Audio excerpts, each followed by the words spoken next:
మైనారావు గారు మైనారావు గారు మైనారావు గారు మైనారావు గారు జై భీమ్ జై భీమ్ జై భీమ్ జై భీమ్ జై భీమ్.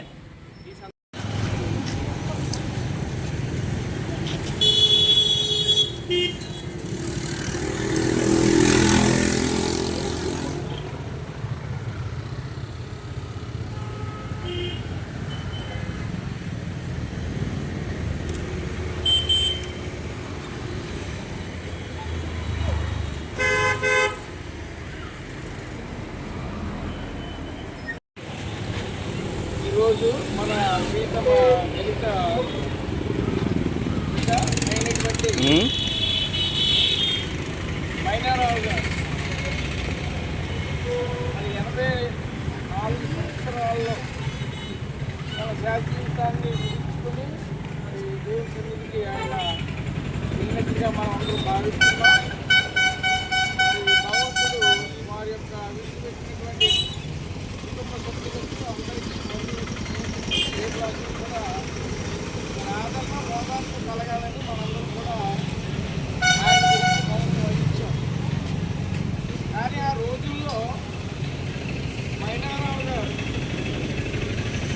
అస్పృశ్యత నివారణ ఎక్కువగా ఉన్న టైంలో మరి ఓల్డ్ బిఏ చదువుకుని, అంటే ఎన్టీ రామారావు గారు ఓల్డ్ బిఏ చదివాడు, జగ్గీ గారు ఓల్డ్ బిఏ చదివాడు. చెప్పినటువంటి దాన్ని అన్నింటి కూడా ఉపయోగించుకొని ఒక మంచి ఉద్యోగంలో ఆయన కొనసాగడం జరిగింది. స్టార్టింగ్లో ఎస్టీఓగా పనిచేశాడైనా, తర్వాత డీఈఓగా డిస్ట్రిక్ట్ హెల్త్ ఆఫీసర్గా 7 రోజులు పనిచేశాడైనా, డిపార్ట్మెంట్ టెస్ట్ రాసి హైదరాబాద్ వెళ్ళిపోయాడు.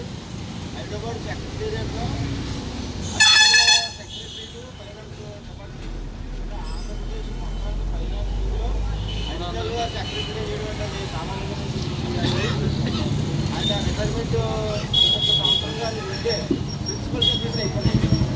దీంట్లో నెంబర్ 1 ఫైనాన్షియల్ ఆఫీసర్ స్థాయికి ఆయన వెళ్ళడానికి కారణం ఏంటంటే మన గురువు చెప్పినట్టుగా కేవలం విద్య చదువుకోవడం ద్వారానే ఆయన ఇదంతా సాధించారు. అలాగే మన భర్త గారు చెప్పినట్టుగా ఈరోజు ఈ అంబేద్కర్ స్టాచ్యూ 1970 సంవత్సరాలు సుమారు 50 సంవత్సరాల చరిత్ర ఈ స్టాచ్యూ.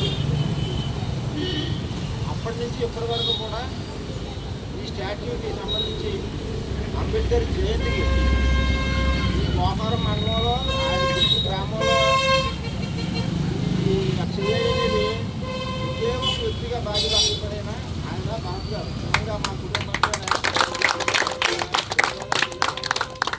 మేమన్నా ఎప్పుడన్నా అలాగే ఎక్కడెక్కడ ఉండి మేము మర్చిపోయామో కానీ భరత్ గారికి మర్చిపోయింది.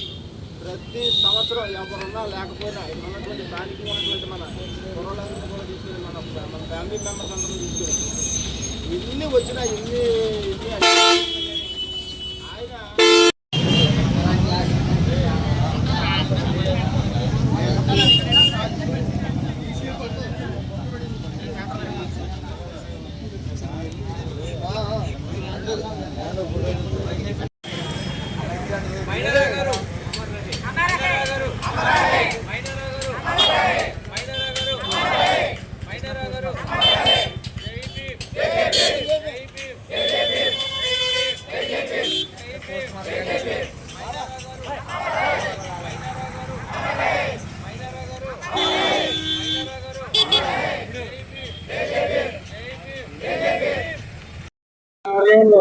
ఈరోజు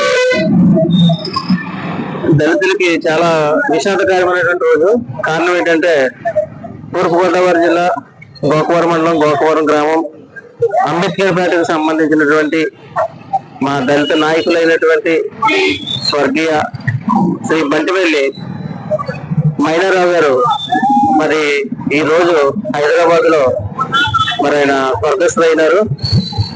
మరి ఆయన గురించి ప్రత్యేకంగా మరి ఈ రోజు స్థానిక అంబేద్కర్ పేటలో ఉన్నటువంటి అంబేద్కర్ విగ్రహం వద్ద మరి గోకవరం మండలానికి సంబంధించినటువంటి దళితులు యువత మరి ఆయనకి ఘనంగా నివాళులు అర్పించడం జరిగింది. కారణం ఏంటంటే మరి ఆయన పూర్వం దళిత సామాజిక వర్గంలో ఒక కుగ్రామంలో పుట్టినటువంటి వ్యక్తి. ఆయన గతంలో ఒక 30 సంవత్సరాలు 25 సంవత్సరాల క్రితమే ఉమ్మడి ఆంధ్రప్రదేశ్ కి ఒక స్టేట్ ఆఫీసర్ గా, అంటే ఫైనాన్షియల్ డిపార్ట్మెంట్ లో అసిస్టెంట్ కమిషనర్ గా కూడా ఆయన ఉద్యోగం చేయడం జరిగింది.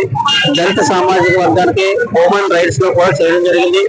అనేక రకాలుగా ఉమ్మడి ఆంధ్రప్రదేశ్ అంటే పెద్ద రాష్ట్రానికి కూడా ఆయన ఎన్నో మేలు చేసినటువంటి చరిత్ర గల నాయకుడు. మరి ఈ రోజు ఈ దళిత సామాజిక వర్గం అంతా కూడా ఆయనకి ఘనంగా నివాళులర్పించే కారణం ఏంటంటే, మరి ఒకప్పుడు మరి దళితులకి ఉన్నటువంటి హక్కులు, భారత రాజ్యాంగం అంటే ఏమిటి, అది ఎవరు రచించారు, దానివల్ల ప్రధానంగా దళిత సామాజిక వర్గం ఏ రకమైనటువంటి ఫలాలు పొందడానికి ఉన్నది అవకాశం, యావత్ భారత రాజ్యాంగం అంతా కూడా ఏ రకంగా నడిపించాలి వ్యవస్థలన్న విధానంతో ఒక రాజ్యాంగం మనకు ఉన్నదన్న విషయం, అది అంబేద్కర్ రాశారన్న విషయం ఎవరికి తెలియనటువంటి రోజుల్లో, అంటే సుమారు 50-60 సంవత్సరాల కాలంలో, అంటే 1970లో ఇలాంటి విషయాలు తెలియాలని చెప్పేసి ఆ రోజుల్లో ఆయన ఒక దృఢ సంకల్పంతో విపరీతమైనటువంటి కుల వివక్ష ఉండే సమయంలో ఆయన సొంత డబ్బులు వెచ్చించి ఈ రాజమండ్రి డివిజన్ లోనే మొట్టమొదటిగా